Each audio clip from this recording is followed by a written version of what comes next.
Yeah, yeah, yeah. Oh, yeah. Got question, Chase has got the facts. Talking NFL numbers, he's got your back. A little chart trend ball, man, he's got it like that. Chasing data by Do Champions.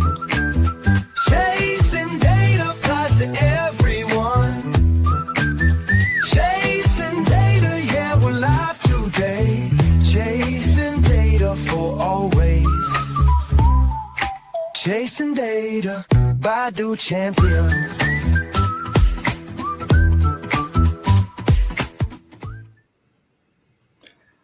What's up, everybody, and welcome to another episode of Chasing Data.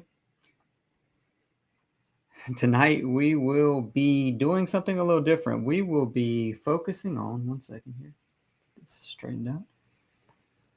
We will be focusing on the NFL draft and the needs of every team in the draft as we get closer and closer to it each and every day.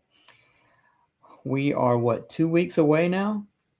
And tonight we're going to break down every team's ideal first 3 rounds going in order from the first round draft pick order and working our way through all 32 one by one.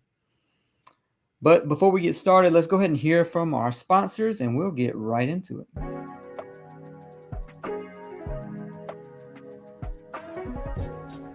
For the best Italian food in Western New York, Elliott Apollo's, call 716-825-3675. The Lardon Construction Group.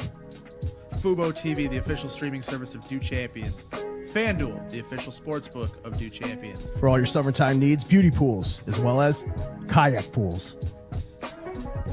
CX Chronicles, your total customer solutions focused manager. W.GG, the official energy drink of Do Champions. Hey, Sons of Erie, our artwork looks better on your walls.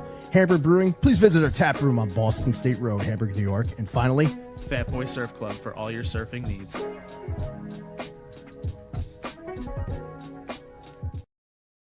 So, like I said, we're going to go through every team 1 through 32 in the first round and discuss what would be the most ideal outcome for each team for the entirety of their first 3 rounds.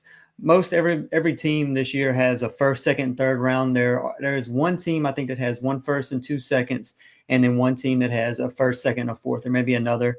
But we will discuss as we go all the way through.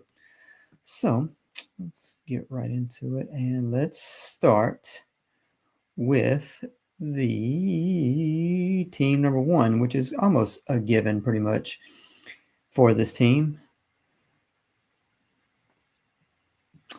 The Tennessee Titans. We all know that they're going to take Cam Ward first overall. I mean, I believe his odds are minus 20,000 or something ungodly at this point. Their 3 needs are quarterback, edge, and wide receiver. 3 biggest needs. So in the first round, that first pick overall, I mean, we know they're taking Cam. So let's just discuss Cam Ward and why they need him. Last year, their passing offense was ranked last. They were next to worst on pass play percentage on first down. So their play calling didn't help the fact that they had Will Levis under center. They got behind the sticks after the first down, and then they had no playmakers, especially with Levis being under center with the ball. They were 27th in points per game at 18.7, 26th in yards per game at just over 300. And when you look at Cam Ward, he's super confident, sometimes to a fault, but he has the poise in the pocket. He's improved his footwork over the last year after working his way all the way from Incarnate Word all the way to now being more than likely number 1 overall pick.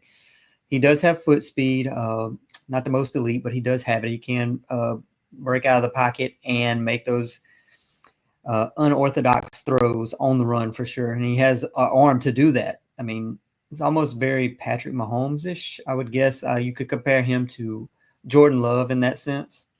So that's the given first round pick. Second round, again, this is most ideal for them, is if James Pierce, whose stock he's got a wide range of where he could end up in this draft. I mean, someone could really take a flyer on him and get him in the early teens. But I mean, I also would not be surprised if he went all the way to the second round. So, I mean, with that said, you look at the Titans, they got rid of Harold Landry in the offseason. They do still have Jeffrey Simmons and Tavondre Sweat. And that run D last year looked good, but then they give up 163 yards to Damian Pierce in week 18. I don't care if it's a game that doesn't really matter, but still giving up that many yards to a backup running back is not ideal. You pair that with the fact that in that same game, they were going against one of the worst offensive lines in the Houston Texans, and they only had under a 17% quarterback pressure rate. It was god-awful. They have no depth outside of Jeffrey Simmons and Tavondre Sweat. They did get Draymond Jones, but that's not stopping you from taking another edge player, defensive lineman in the second round. So James Pierce would be ideal. They then have a fourth-round pick. They don't have a third. So in the fourth round, I have them taking Jalen Noel, the wide receiver. Again, this goes back to them not having any explosive plays in 2024. They have Calvin Ridley, who's probably a wide receiver too. Tony Pollard, who is okay. But they had the seventh fewest explosive passes, 43 last year, with the least being 40. So we're right there at the bottom. So they need more playmakers, need help all around. Team number 2, Cleveland Browns. It's really a toss-up to me what they're going to do with this second pick in the draft this year. Could they take Shedeur? Could they take Abdul Carter? Could they take Travis Hunter? Could they trade back? I mean, this is all excluding the possibility of all these teams trading out of their picks, which will obviously happen at some point. But, I don't know. I don't know if I really want them to, but they need a quarterback, so they kind of have to go all in. And I don't know unless they just get extremely lucky in the 2nd through 7th round between Jackson Dart and every other quarterback. They almost have to take Shedeur just because they are so desperate to turn that franchise around, especially with the quarterback situation that they have right now in Deshaun Watson and the amount of money that they owe him. Last year, the Browns had the most third and longs in the NFL, which is 7+ yards on third down at 130 times in the entire season, which is absolutely ridiculous. They've had only 2 quarterbacks who have finished in the top 14 in QBR since 2011. So again, really desperate for quarterback play.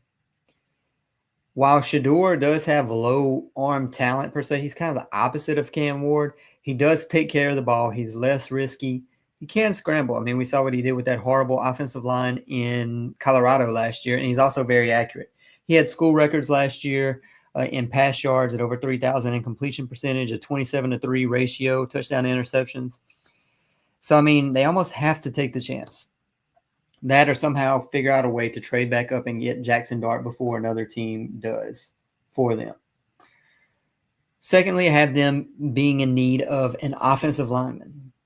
I really, really do not foresee this happening or a scenario where this plays out. But, I mean, this guy's being mocked to everybody in the mid-teens. I just don't think it'll happen. But crazier things have happened. But if they can get Greg Zabel to fall to them, their offensive line last year had an average PFF ranking of the 6 qualifying offensive linemen of 50th place. So they were all horrible. They need help all around. The quarterback was pressured at over 35%, which was 14th in the NFL. But these quarterbacks that they had back there took the most sacks, number 2 in sacks, at 66. So they need help to protect the quarterback, especially if you're bringing in a rookie in Shedeur or Jackson Dart, whoever it may be.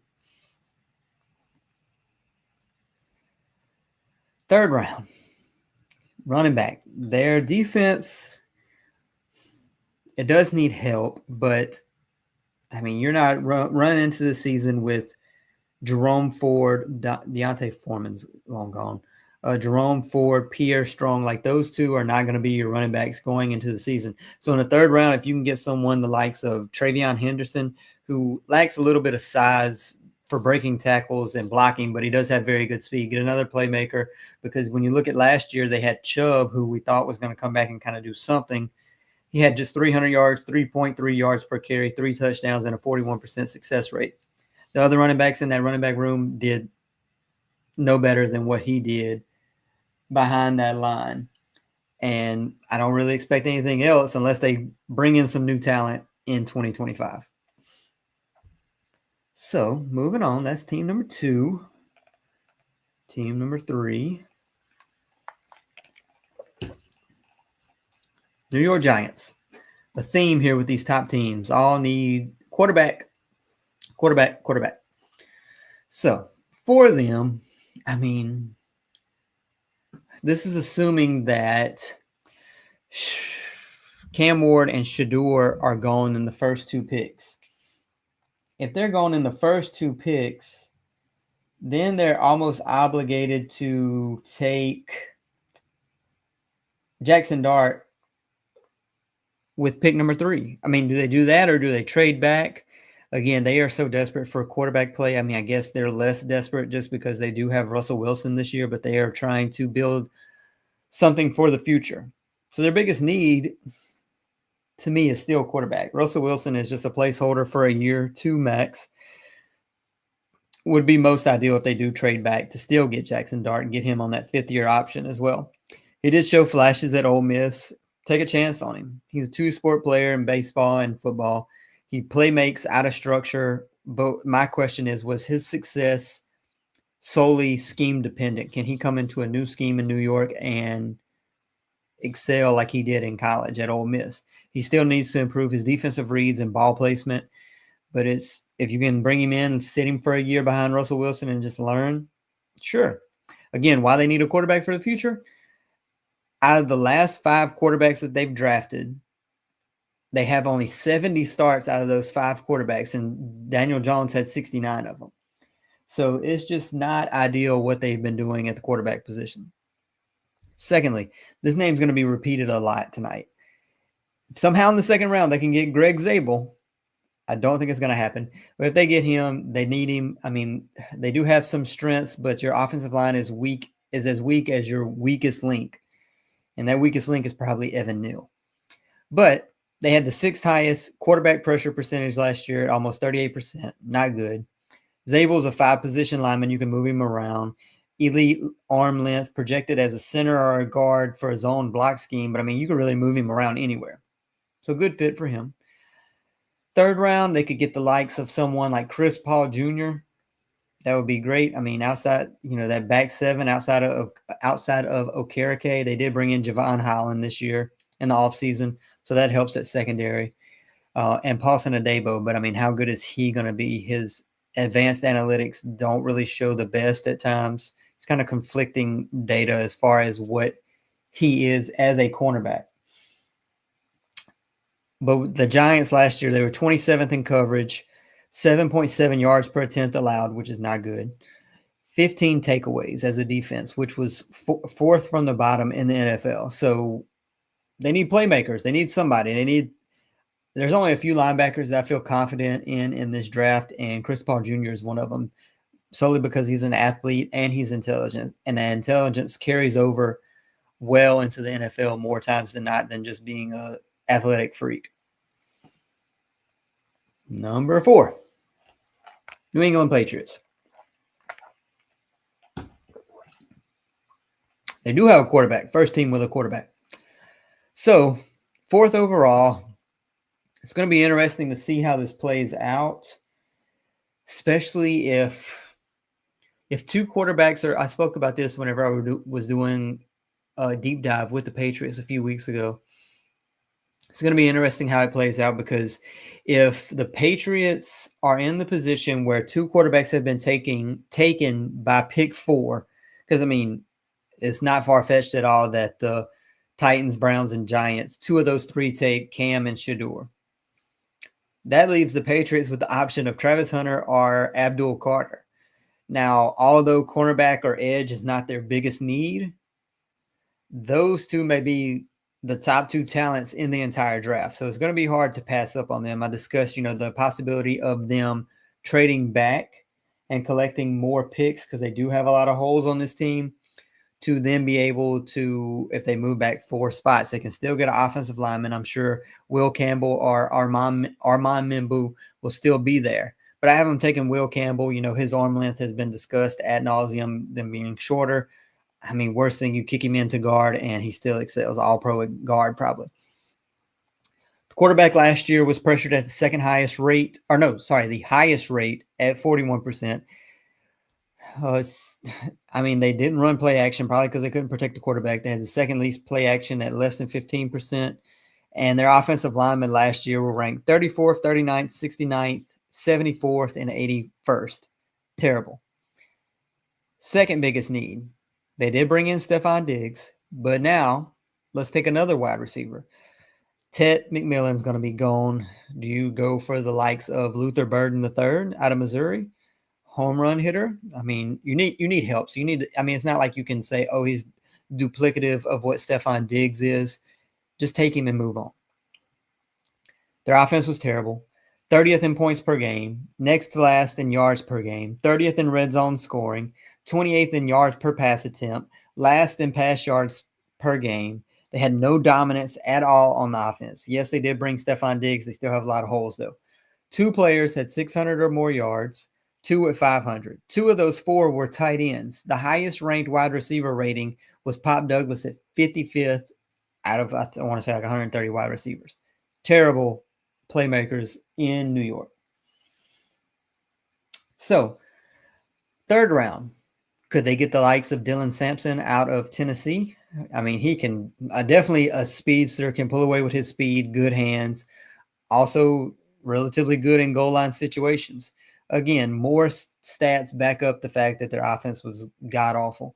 28th in EPA per play at minus 0.15, 27th in rush EPA, 28th in pass EPA. I mean, he'd help out all over, but this team just needs a lot of help. So 4 down, 28 to go.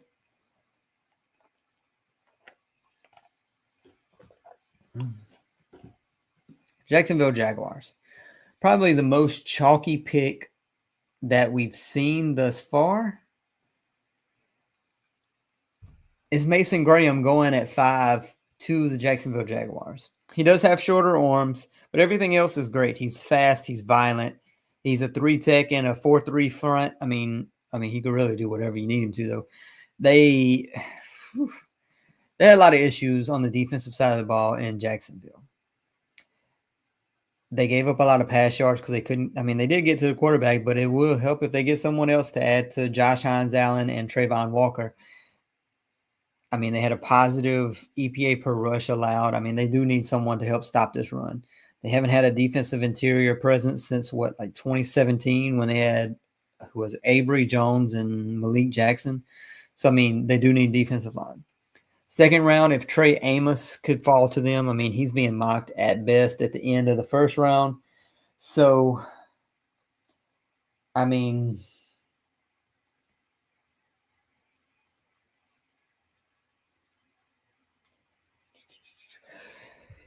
if he could fall to them, that would be outstanding for the Jags. I mean, he has the size, he has movement skills, he has coverage scheme versatility. At worst, he's a CB2, I feel. They did bring in Jordan Lewis. I mean, but they still need cornerback help. They were 27th in points per game allowed, 31st in yards per game, 7.8 yards per pass allowed, which was last in pass yards per game at 257, and one of the worst takeaway seasons in recent history. I believe there's only been 4 teams since the merger to have 9 or fewer takeaways, and the Jags were one of them. So still going on that defensive side of the ball, and third round have them taking Kevin Winston Jr., the safety out of Penn State, who could have been a first-round pick in 2023, but then he had injuries, but he's still an athletic freak. So take a swing on him and see what could happen.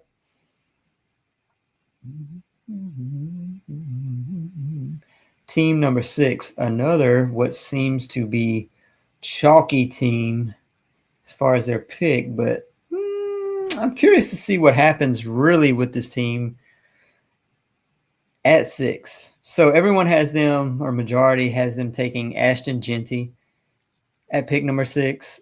This guy's the total package, almost 2,600 yards on the ground, almost 7 yards per carry, 29 touchdowns, while the Raiders last year were last in rush yards per game, under 80 yards per game. And their run block was in the bottom third of the league. So with that, I mean, you need someone who can alleviate those issues that they have getting the run game going.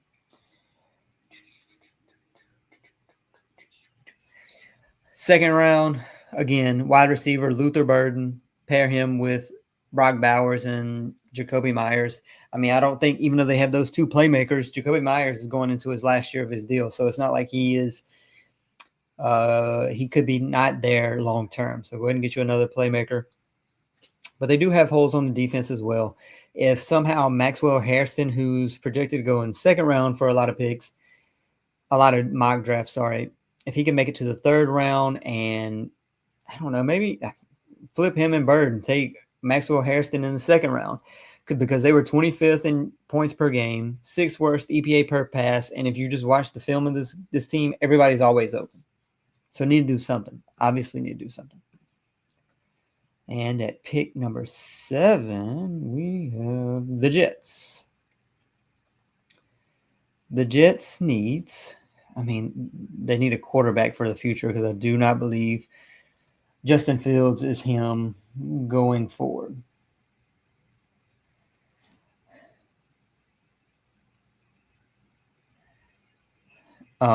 My first need for them is probably offensive linemen. They do have some holes. They do have some solid talent, but they could get another bookend piece to pair with Fashanu from the first round pick from last year, and have a left tackle and right tackle. And if Armand Mimbu can fall to them at 7, that'd be great. He's an athletic freak.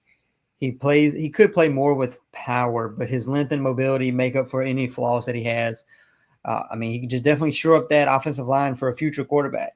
Second round, I don't think this gets discussed enough, but they need another playmaker besides Garrett Wilson. They do have Breece Hall, Braylon Allen. They're talking about doing a running back by committee, which is not fully understood. But Luther Burden would fit in well with this offense. Pair him with Garrett Wilson and have more options for this passing attack with Justin Fields. Again, the pass is not the best thing, but at least you got to convince the opposing team that you're going to throw the ball. Along those same lines, they do not need much help on defense, because their defense is talented. They just did not perform to the best of their ability last year, in my opinion. Same argument for Luther Burden. Take Mason Taylor in the third round. He's less of a blocking tight end and more of a pass catcher, so he would be great. Another great option for Justin Fields. Team number 8 would be the Carolina Panthers.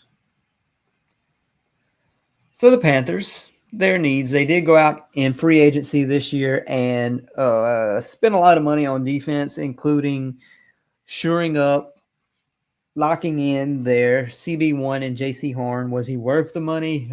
Arguable, but when you have the money to spend and you're not really going to spend it anywhere else, go ahead and pay your best player on your team in JC Horn. Bring him in, bring in some D-line help, bring in Trevon Merrick, safety from Las Vegas. But in the first round, in the 8th pick, I could see them taking a edge player. I would love to see him take Mike Green. I mean, he had the numbers last year, but were they falsified by the talent that he was playing?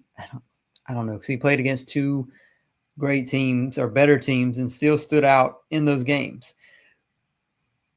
While the Panthers gave up 31 points per game, over 400 yards per game, 6 yards per play.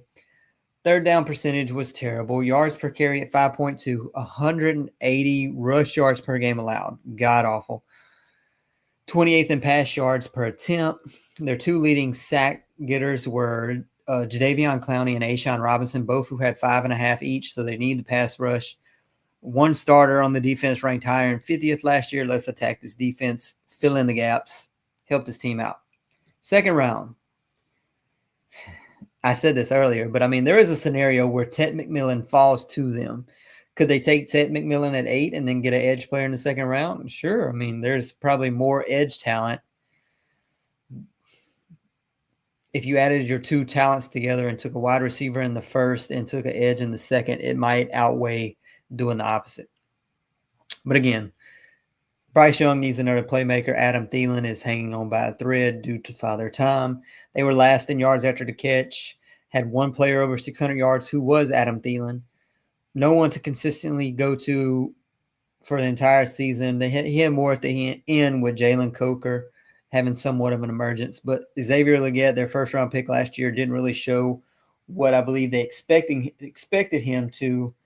And, I mean, he had 49 catches, 500 yards, 4 touchdowns. Nothing special. He was good on, like, intermediate routes, but not first-round talent. Third-round cornerback. Add more to J.C. Horn to help him out. Darian Porter, ideal for them if he could still be there in the third round. He's a wide receiver who turned cornerback. He has the ball skills. He's a long athletic freak. He's only played 1 year as a starter, so that's the downfall. So you're basically betting on the potential with him because, like I said, the defense has improved, but it still has a long ways to go. Team number 9.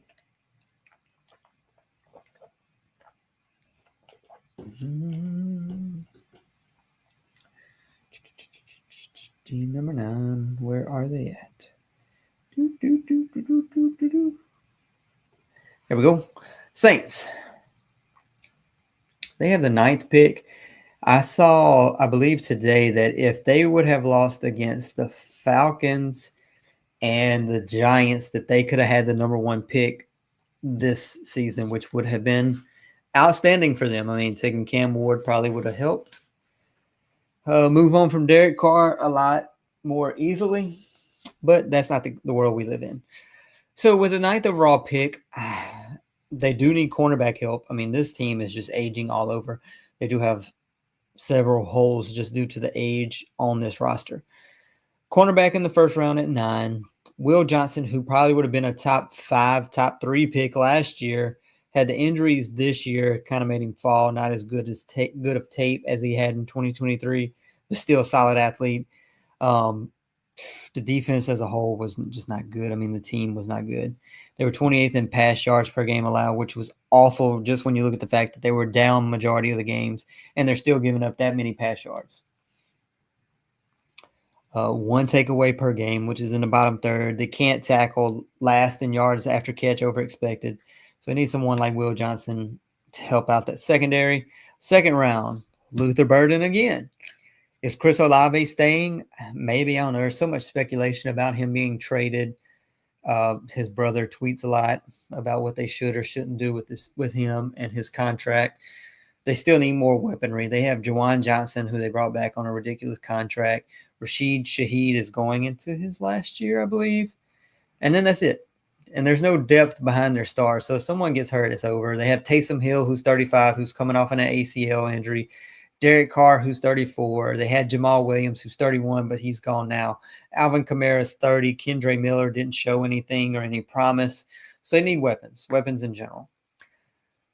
But honestly, even though I have O-line as the third round, I don't think this guy's going to make it to the second round. But if somehow they could trade up in the second round and get the likes of Josh Connerly from Oregon, he is the guy that got ran over by Mike Green at the Senior Bowl, but I wouldn't discount him being a great player, especially to pair him with their first-round pick from last year, have some bookend tackles going into the future.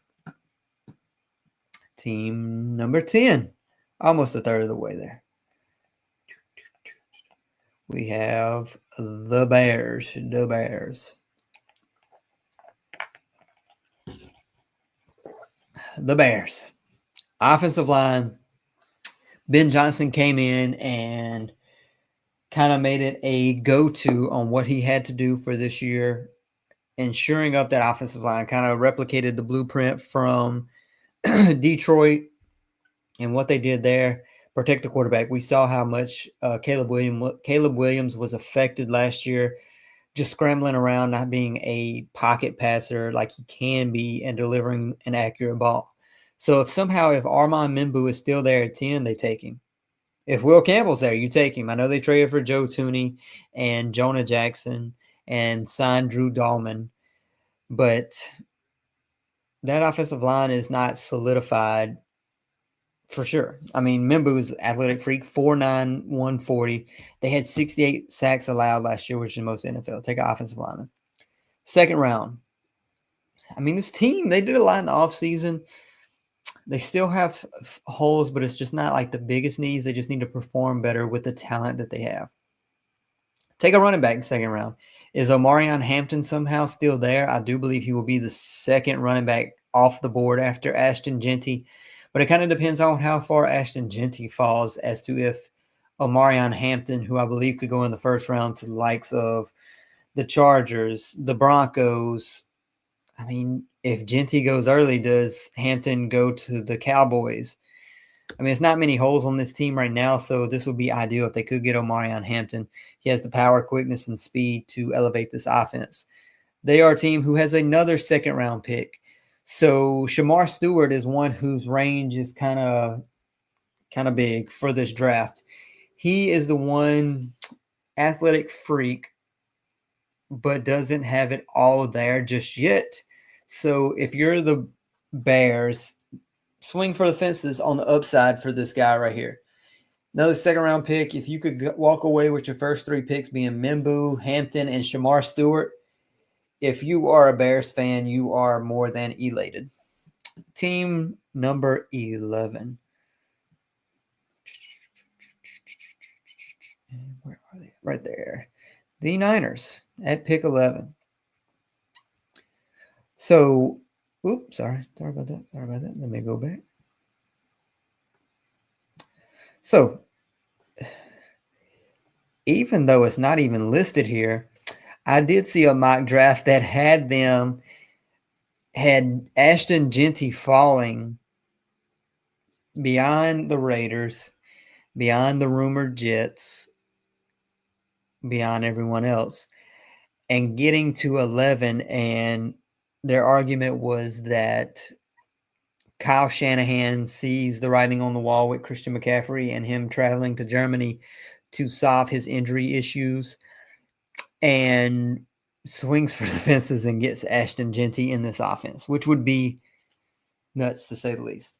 But anyways, not the world we live in right now. It could happen, but biggest need is defensive line, just defensive line. I have D tackle, but defensive line in general. Jalen Walker, if he's still here, take him.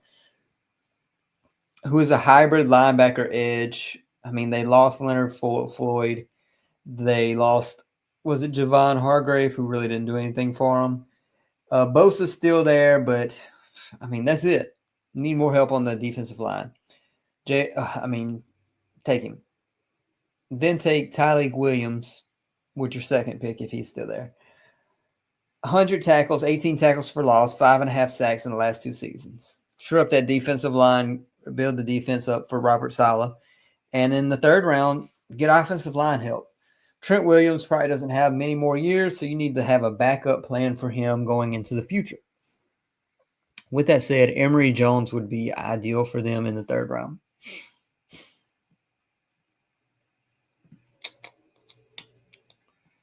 Pick number 12 is the Dallas Cowboys. I have their number 1 need being cornerback, then running back and wide receiver. There is a world where Will Johnson, who I spoke of earlier, going to the Saints most ideally, he could be paired with Trayvon Diggs and be CB2 in this defense. That would be great for them. They have holes that we will address later on in the draft. He's a playmaker. 3 of his 9 interceptions have been returned for touchdowns. You just worry about the injuries. Second round, they need a running back. They stupidly let Rico Dowdle walk. Could have paid him somewhat minimal money. Now he goes and he's RB2 in Carolina to give Chuba Hubbard a break. But they get Travion Henderson in the second round. They literally have basically me in the backfield at this point. They were third to last in EPA per rush. Get someone with some playmaking ability. Third round, Jalen Noel. Give Dak another weapon besides CD. He's a compact, powerful slot receiver who has a good first step, who's likely successful in a system where the quarterback can get to him in his reads. Perfect for Dak Prescott. He just needs to improve on his yards after the catch, get the ball, work his way upfield. That is team number 12. Team number 13, almost halfway there. Miami Dolphins. With the recent retirement of Teron Armstead, who was kind of lingering on what he was going to do. If Greg Zabel falls to them, take him. I mean, this would be a great team for Greg Zabel to go to.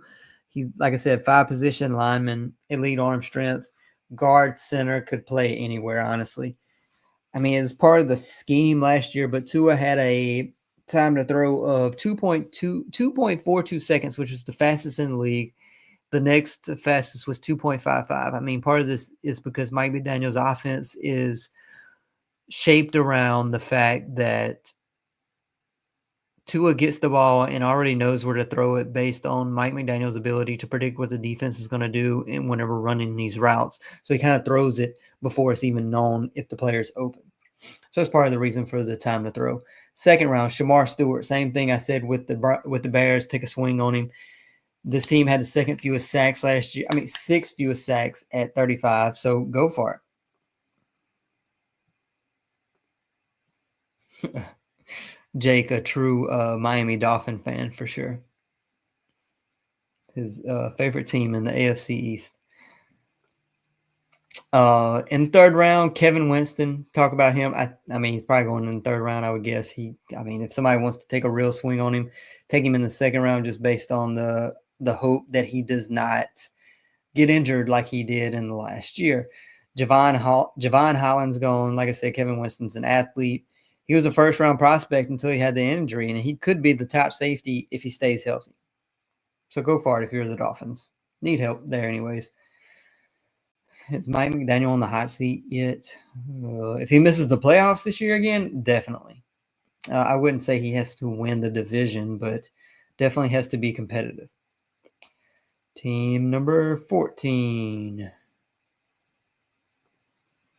Staying in the AFC, the Indianapolis Colts. You know, I say all these things that like, oh, this is what I think should happen, what could happen. Where last year, Dallas Turner was the first defensive player taken at 14 or so by Minnesota. So you never know. I mean, they went crazy with quarterbacks last year, and everybody ripped the Broncos for taking Bo Nix at 10, whatever it was, 12. And he looked good. He was the serviceable quarterback that Sean Payton needed him to be in that offense. Indianapolis Colts. Most glaring need on this team outside of quarterback, which, I mean, they're still trying to sift through to see what they can do with the likes of Daniel Jones and Anthony Richardson. Technical difficulties here. So tight end, every mock draft, if Tyler Warren's still there, he's not going past 14. There's no way, unless they shock the world and take Loveland out of Oregon, which I don't think they will because he's coming off an injury. The Colts tight ends last year were beyond god-awful. They were terrible as a pass-catching threat. They had 39 catches between the 4 tight ends. I mean, it was just absolutely terrible. I think the best was like 19 catches for 300 yards and a touchdown or something. That was like the best stat line. So they definitely need a weapon for Anthony Richardson, Daniel Jones, whoever's back there. Second round, offensive line. Any other ones that I've listed earlier, Josh Connerly, if he's still there. I mean, they just need depth in general. Third round, linebacker help. Chris Paul Jr. potentially here. I mean, they had the fourth most rush yards over expected allowed at 405. Keep it simple. Team number 15, the Falcons. Atlanta. Jesus. Are they going to go crazy again in the first round? You know, last year their biggest need was defense, and again this year is defense. I have them needing 3 defensive positions in the first 3 rounds. Last year they took Michael Penix, who ended up working out because they did not have a quarterback like we all thought they did going into the offseason. But in the first round, you know, I have D tackle, but I would almost want to flip it and take Mike Green in the first round at 15. He's a 2-year starter. I talked about him earlier. I mean, he was 90th percentile in run stopping and pass rush win rate. I mean, he could be that outside linebacker in a 3-4 scheme. Atlanta had the next to fewest sacks last year with 31, so they definitely need a playmaker. Go for it with Mike Green. So they take that edge player in the first round. They then will follow that up with a defensive tackle in the second round. Kenneth Grant, is he there midway through the second? If so, again, a great pairing with Mike Green. They let Grady Jarrett walk. Atlanta was 8th worst against the run based on EPA per play. I mean, this guy has a rare combo of quickness and size as far as nose tackles go, and he's strong enough to dominate the single matchups and still hold his own against double teams. So pair him with Mike Green would be great for the future of that front four. Third round, Kobe Bryant. He has the work ethic and the want to win, like the NBA Kobe Bryant. Pair him with AJ Terrell, possibly become a CB2 at some point. They just need help all around on this defense. He does have length, but he's on the skinnier side, and his movement's not the best. So, yeah, a little iffy there. But you still need help on the defense. Team number 16.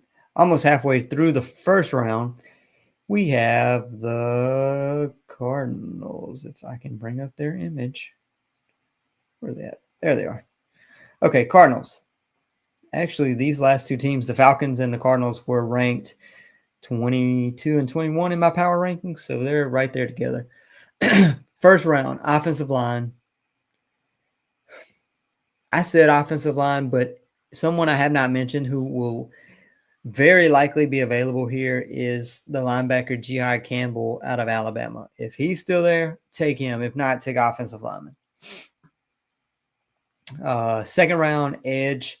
They went above and beyond in the offseason to shore up that front four. They bring back Baron Browning, who was not the best, but could improve on what he did last year. They swing for the fences in Josh Sweat, putting him back under Jonathan Gannon in Arizona, who was his D coordinator in Philadelphia. They also bring in Calais Campbell. I mean, this BJ Ojulari is coming back from injury. This team can just be revamped on the defensive side. So go ahead and take Shamar Stewart. He's scheme versatile. He has very high potential. He just needs to improve his technique. Athletic freak. They were bottom 10 in quarterback pressures, but they've done a lot to address it. And then in the third round, get Jalen Noel. I've talked about him a lot. You kind of see which players I lean towards more than others. I mean, he's going to be that slot receiver when you have Marvin Harrison Jr., who got a ridiculous amount of targets on the outside on the perimeter, and you have Trey McBride, also inline receiver, basically at this point. But get some slot help on this offense. Team number 17, and going into the second half of the first round, we have the Cincinnati Bengals. Their defense, Lord Jesus. Terrible, terrible, terrible. What's going to happen with Trey Hendrickson? Is he even still going to be there? Could they get another late first round pick? Potentially, but let's just assume, regardless of if he's there or not, if Mike Green is still here at 17, you take him. Talked about why already. This team had 36 sacks as a whole last year, and Trey Hendrickson had 17 and a half, so he had almost half of them. Second round, Xavier Watts, the safety out of Notre Dame. I mean, their starters are basically mid-level at best. Xavier Watts is probably the best ball-hawking safety in this draft.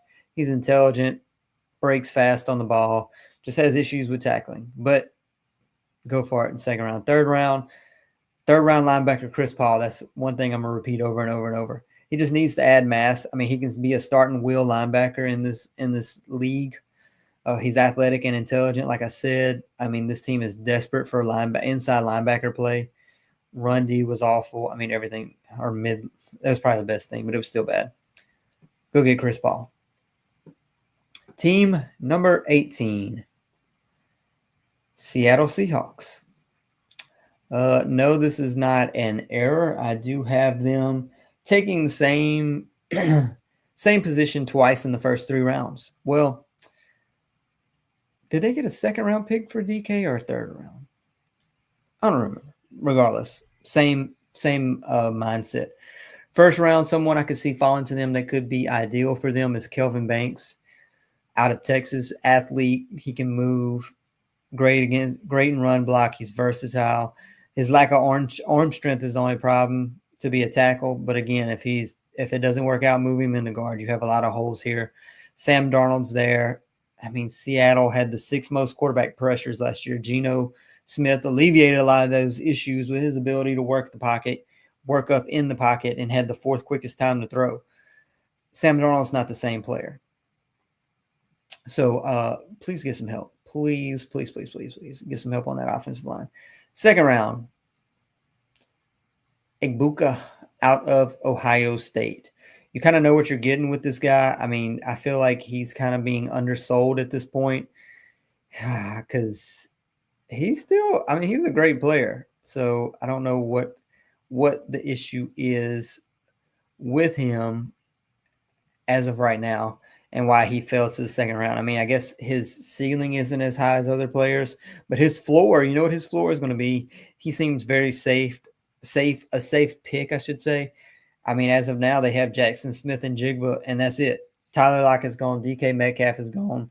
Noah Fant is your starting tight end. Kenneth Walker's in the backfield, but I mean, he's nothing extremely great. I mean, he has, like I said, Egbuka has a very high floor. He's versatile, savvy receiver.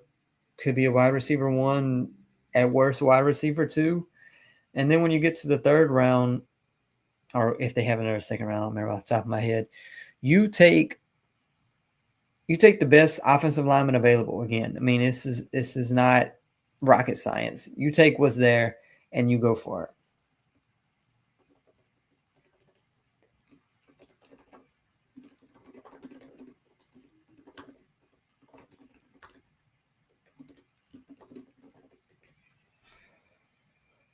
All right, so that's 18 teams. Team number 19. The Tampa Bay Buccaneers. This team's really solid when you look at their roster. I mean, they do have some holes, but could be worse, especially in the NFC South. If this player falls to them at 19, you take him no matter what. Jihad Campbell. You have a Levante David protege, who is Levante David's going to be, 35 years old, second oldest linebacker in the league, I think, going into this year. Jihad Campbell has the ideal build. He's an athlete. He can play any linebacker position, or spot, I should say. He just needs to improve anticipation and his strength, but I mean, whatever.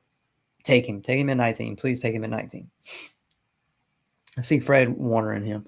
Anyways, second round, secondary hasn't been as good as it once was or could be. Take Maxwell Hairston, the guy who had the fastest 40 time amongst cornerbacks this year. Was he No, he wasn't the fastest. He just had, what was it, 4.29, I want to say. Anyways, they allowed the 4th most pass yards per game last year. Get someone who can be a CB2 in this defense. Third round, I don't think he's going to fall this far just because of how well he tested at the combine. But if Landon Jackson, the edge player out of Arkansas, is still there in the third round, you take him. I mean, the offense is so good that they're not really going offense right now. But if Landon Jackson falls there, you take him. He's fundamentally sound. He's long and can bend the corner so well. I mean, his pass rush win rate was I mean, it was reasonable enough to give you the mindset that his floor is going to be good, even if he's in an odd or an even front. I mean, just keep adding to his defense. Keep adding. Team number 20, who did not think they would be at pick number 20 going into this season. Denver Broncos. All right. Denver Broncos, when you look at their roster, I mean, they really do not have a ton of holes on this defense. I mean, their defense is, not their defense, their roster in general is a lot better than what you would expect it to be for a team that was without a quarterback going into last year. Prior to the draft, I should say. So with that said, this is where a lot of mocks have them going in the first round. And Omarion Hampton, I just don't really see them taking anyone else Could they surprise us? Yeah, sure they did last year with Bo Nix. But running back, give Bo Nix another playmaker. He has Cortland Sutton. I mean, the backfield was probably the biggest issue last year because they could.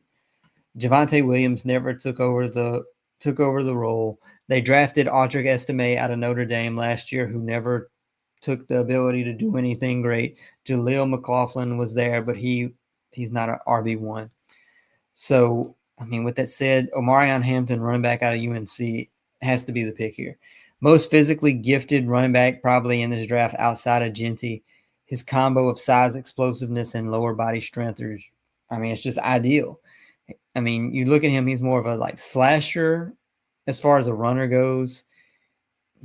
I mean, he could be a boom or bust based on the scheme, but that's what some people say. I just don't see that happening. I feel like he would be great anywhere he goes. We see some of these running backs come in and just excel in year one. Second round, wide receiver, Jaden Higgins, possession wide receiver. You have Cortland Sutton. He's either a low-end wide receiver 1 or high-end wide receiver 2, depending on how you look at him. Bring in Jaden Higgins, who has a diverse route tree. Line him up anywhere on this line. Still, we're giving Bo Nix more options to throw the ball to. Higgins' only knock on him is he's not athletic. Third round, Kobe Bryant, cornerback. Pair him. I mean, get another cornerback in this room. You already have PS2 and Patrick Surtain. Riley Moss took a giant leap forward last season, but let's go ahead and get another cornerback because, again, we don't have a ton of holes on this Denver roster. So get some more help just wherever you can. You can take best player available for all I care in the third round. Pick number 21. This could be very interesting based on what Aaron Rodgers ever decides to do. I mean, you have players like Cam Hayward coming out saying they don't really vibe with what Aaron Rodgers brings to the table as far as all his sideshow antics that come with him. He went and met with Mike Tomlin. They kind of both said it was a good meeting, but nothing has come of it, and there's no timeline. So they're kind of messing with the Steelers' options going into the draft. Shador met with him today, and he said it was a 10 out of 10 meeting, so it's going to be interesting for sure. Quarterback, as of right now, is their top need. Who they have starting? Mason Rudolph, don't want to do that again. If at 21, Jackson Dart's still there, I would not be surprised if they take him, with or without Aaron Rodgers, honestly, because, you're not putting all your eggs in one basket with Aaron Rodgers being the quarterback of the future or even the next 2-ish years in Pittsburgh. Get Jackson Dart. You need to get a quarterback in there. You hadn't had anybody since Ben Roethlisberger, basically. Second round, running back. Najee Harris is gone. Jaylen Warren did not step up to the level that I thought he would in 2024. So, they had the 7th worst EPA per rush, and now it's just Jaylen Warren left. Get Dylan Sampson, who's that speedster, explosive, but he can be patient. He has the big playability, obviously, in any scheme, but he could develop into a receiving threat as well. He just has to stop fumbling the ball. Third round, defensive line is starting to age a little bit. Curious to see what happens with TJ Watt since he made that mysterious post, him giving up the peace sign, deuces, whatever you want to call it. Do they take someone likes of Darius Alexander, who's a late bloomer? He's going to be 25 as a rookie. I know you're trying to get younger, but experience will be welcomed in Pittsburgh. Great measurables. They just build on the D like they always have. But I don't think he falls to this pick in the third round. Pick number 22. Chargers. We all know what they need. Jesus, their first 2 picks could and should go this way, but you never know whenever Jim Harbaugh is in the room helping make these picks. Current weapons in Los Angeles for Justin Herbert are the likes of Najee Harris at running back. Who is the tight end? Because Hayden Hurst is gone. Oh, they signed Tyler Conklin. Tyler Conklin is there. Hayden Hurst is gone. Stone Smart is gone. So wide receiver, they have Lad McConkey. They lost Josh Palmer, who goes to the Bills. Their wide receiver 2 is currently Mike Williams, who has been god-awful as of late. So first round, Colston Loveland may still be here. Again, he's coming off, I want to say it's a shoulder injury, so you kind of have to work around that. But he may end up being the best tight end in this class above Tyler Warren. He's more of a pass catcher than anything else. Natural hands, great route runner. I mean, I guess, sorry, Quentin Johnston is their wide receiver too. But I mean, whatever. So that'd be first round. Second round, get some more wide receiver help in this room. Possession wide receiver in Jaden Higgins. Again, move him all around. He's just not athletic. So I can see him going offense in the first 2 rounds. Third round, defensive lineman, the likes of Omar Norman Lott. High potential, good win rates, athlete. He's just undersized. They did lose Poona Ford, who is a very undervalued piece, underrated piece for what they lost in the offseason, especially against the run, who goes to the other Los Angeles team in the Rams and helps them out a lot. Pick number 23, we have the Green Bay Packers, who they seem like they're just like hovering around a slightly above mid-level team and haven't done anything else to improve upon that. You know, their trajectory was going up this going into 2024, but it just has not panned out to what the preseason expectations were. First round, Jahdae Barron. If he's still there, the cornerback out of Texas, you take him. Very versatile. What's going to happen with Jair Alexander? Not completely sure. Naturally, he's a zone defender, but I mean, he has excellent instincts and anticipation. I mean, you could play him at cornerback, safety, nickel. I think he'd be great anywhere, honestly, in that secondary. To me, it seems like they're revamping that secondary, and Jahdae Barron had 5 interceptions, 11 pass breakups. I mean, he's great. He's great. Second round, Jaden Higgins again. I mean, he's not the athlete, but you need that big physical number 1. For this team, they have a bunch of mid-level wide receiver 2. So they got to try to swing again for wide receiver 1. Christian Watson's coming off the ACL, who stays injured, who could be their wide receiver 1, but he stays injured so often. Jaden Reed has no, he's not. Romeo Dobbs has concussions. Solid, but not elite. Jaden Reed, okay, not elite. I mean, it's just one thing after another. They have a bunch of mid-level weapons. And then the third round, add more to this edge. Braden Swinson out of LSU, potentially. He's just had 1 year as a full-time starter. He has active hands. He can improve, but they still need help on that defensive line. I mean, could use more for sure. Staying within the division for pick number 24 is the Minnesota Vikings, who we assume is going to have J.J. McCarthy as the starting quarterback in week 1. We will see. But if the Packers don't take Jahdae Barron, the Vikings should take Jahdae Barron. Same exact reasoning here. I mean, they don't really have many holes on this team. Quarterback could be a hole, but we don't know until JJ hits the field. So take another cornerback. I mean, Byron Murphy's back, so you're basically taking best player available for the future for this team. Second round, Cam Williams, tackle from Texas. He's basically a hopeful bet in this draft. He was full of penalties last year as a 1-year starter. He has inexperience. He does have the measurables, though. They don't need him to come in and be a starter day 1. I mean, he could develop behind this improved offensive line for the next year or so. Third round, safety and Billy Bowman Jr. Does have tackling issues, but he's versatile and could be a playmaker. Add more to the secondary, especially with Brian Flores at the helm. Getting close to the end, we are now at pick number 25, Houston Texans. Boy, did they do some craziness in the offseason, this offseason with this offensive line. Laramie Tunsil traded. Shaq Mason released. someone else. Wait, who else? There was someone else. Their current offensive line is left tackle Cam Robinson, left guard Titus Howard, center Jarrett Patterson, right guard Juice Scruggs, who was god awful last year, right tackle Blake Fisher. They will probably do more to revamp that, I'm sure. Cam Robinson being your left tackle is could be better, could be worse for sure. So, name I've mentioned 20,000 times already tonight. If Greg Zabel is somehow there at pick number 25, you take him. I've explained it time and again. He's versatile. He can plug and play anywhere you need. They had the third most sacks in the league at 54. It was the most by any playoff team.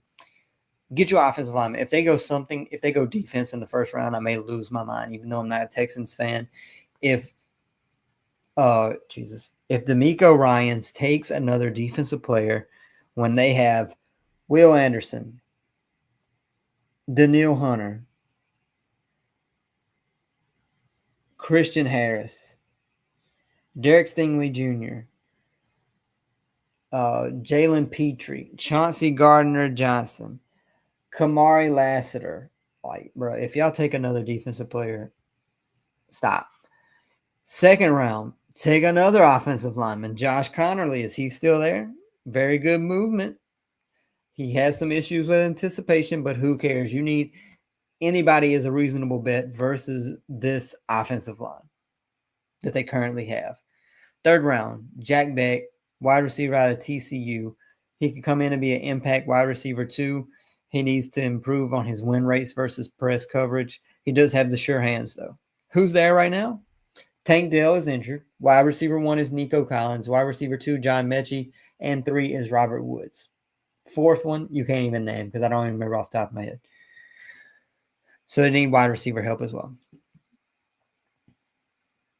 Pick number 26, Los Angeles Rams.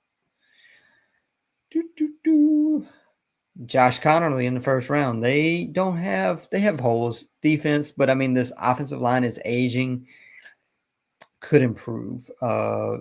This is if they can avoid taking the linebacker out of UCLA in the first round, because they definitely need a linebacker, but I would not take a linebacker at 26, especially if Jihad Campbell is gone.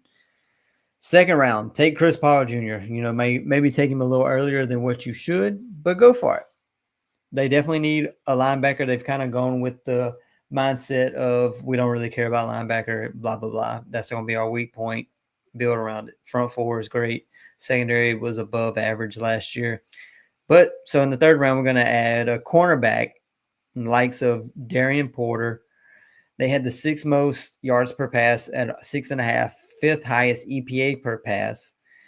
This guy's the one that's the wide receiver that turned into a cornerback with ball skills, 95th percentile in height and length, 6-year player, which is crazy.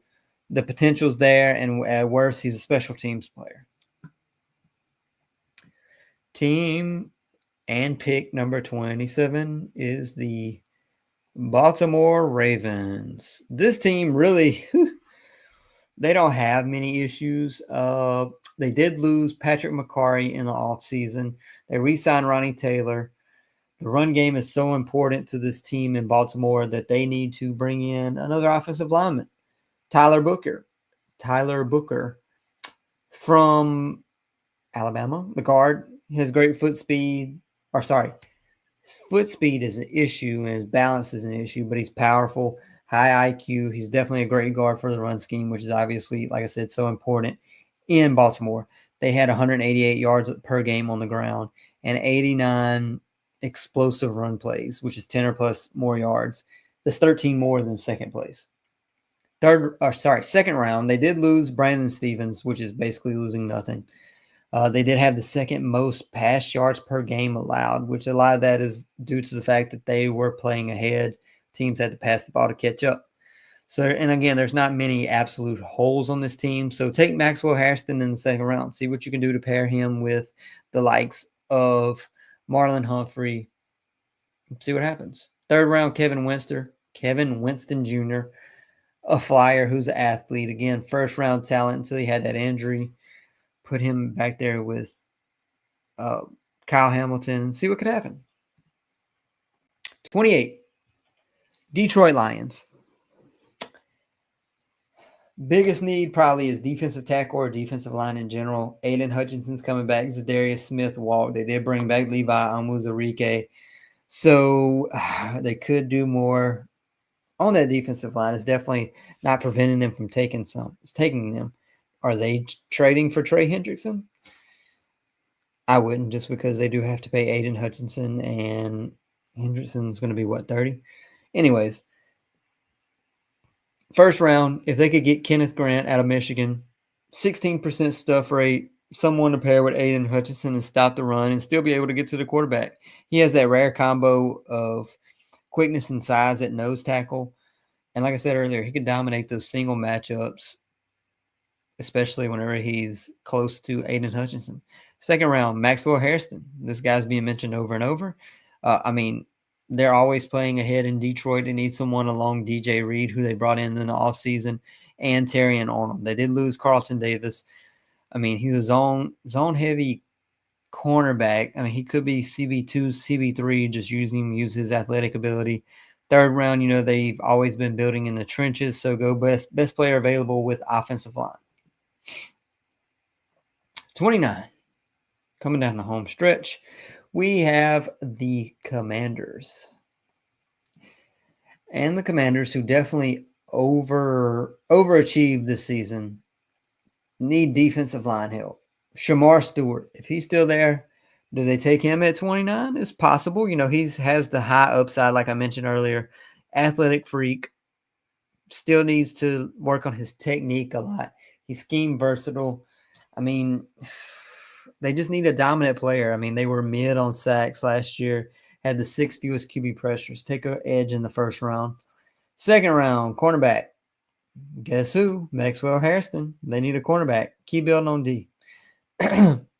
And third round, offensive lineman, best player available. Jaden Daniels alleviated a lot of the issues with the pressures that were allowed that got to him. They had mid numbers, statistically speaking, but could and would be way worse with an immobile quarterback. So get best player available in the third round on the offensive line.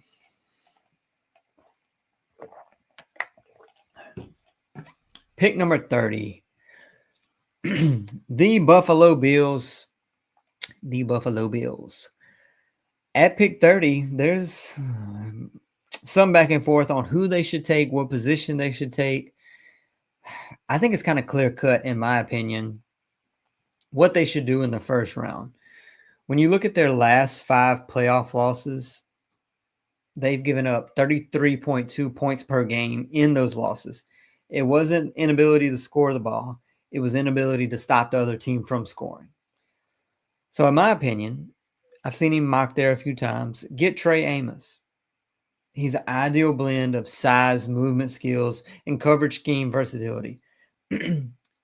He's explosive at times, but his is not the best, and his speed is also not the best. You watch him on film, he could easily come in and be a CB2 for sure as the floor. The floor for this guy is CB2, and they already locked up Christian Benford for the foreseeable future. Pair him with Trey Amos and take this defense to new heights. Second round, defensive lineman, the likes of TJ Sanders. That would be great in my opinion, because D-line and cornerback probably 2 biggest issues for the aforementioned history in playoff games, giving up over 33 points per game in those losses. Different reasons for those points per game, but still 33 points per game allowed. The Bills did add some in the offseason with the age, or some aged veterans, I should say. They got Joey Bosa, they got Larry Ogunjobi. They extended Greg Rousseau. I don't think that precludes them from going defensive line in the second round.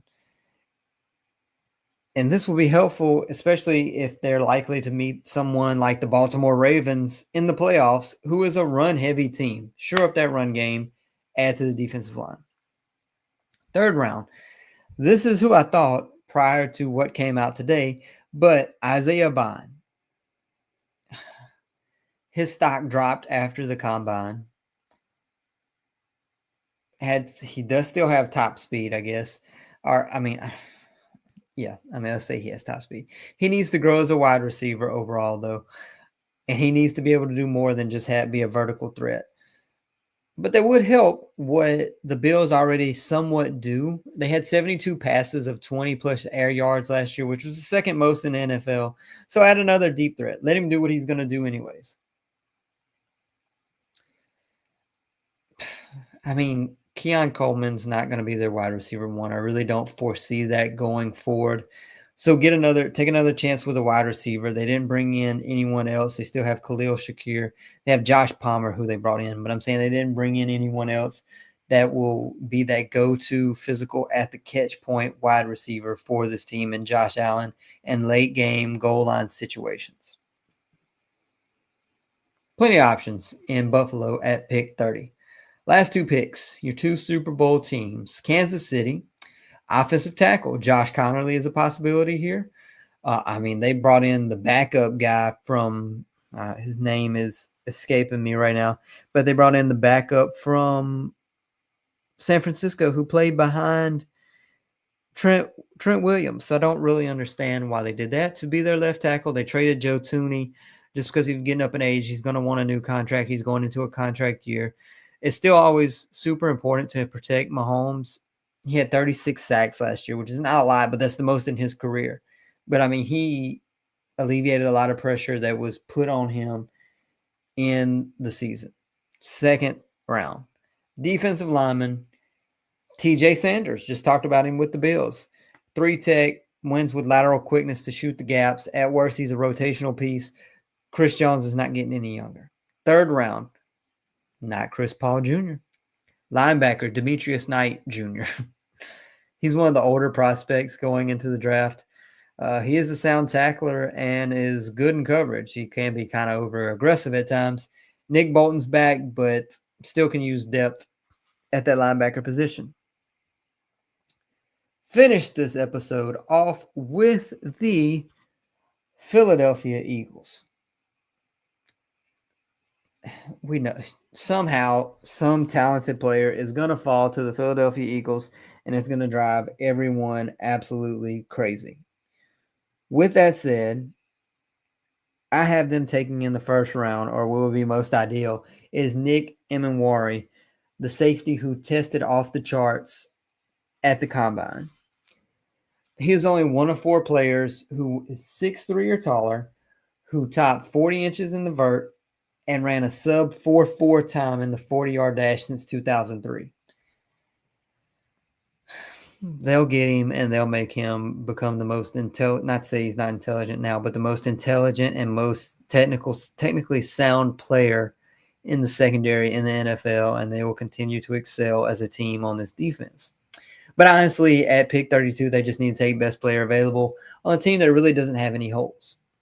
Second round, Darius Alexander, re-up on that defensive line. They lost some talent, Milton Williams, Josh Sweat, Hassan Reddick. Still have some talent there, but re-up on that D-line. Still have Jalen Carter, Nolan Smith. Anyways, Darius Alexander, late bloomer, is going to be 25 as a rookie. Great measurables. Like I said, replaces some of these losses in free agency. Third round, continue to build in the trenches like they always do. Go get best player available with an offensive lineman. Whew. We made it. All 32 teams, all their most ideal outcomes for the first three picks for each team. Hooey. All right. So, that will be all for tonight. This episode has ran a little longer than expected. Next week, I plan to do a mock draft for the first round and discuss what I actually think is going to happen for all 32 teams for the first round. I'm going to try to bring in someone else, at least one, maybe two other people to split the picks up so we don't really know what the other one's going to do. So it's going to be live reaction. And then in 2 weeks, we have our live show, which is going to be the majority of the people from Do Champions on together, live reacting to the Thursday night first round of the draft. So be sure to tune into that as well. We are also doing a Bernard jersey giveaway. If you follow me on social media at King NFL Stats on any of my social platforms, or Do Champions on any social platform, you'll see it there. But with that said, if you want more analytical breakdown, more deep dives of what I'm doing with these episodes, be sure to follow me on X, Twitter, Instagram, TikTok, where I'm doing short videos of these stat related breakdowns of the offseason and what's going forward.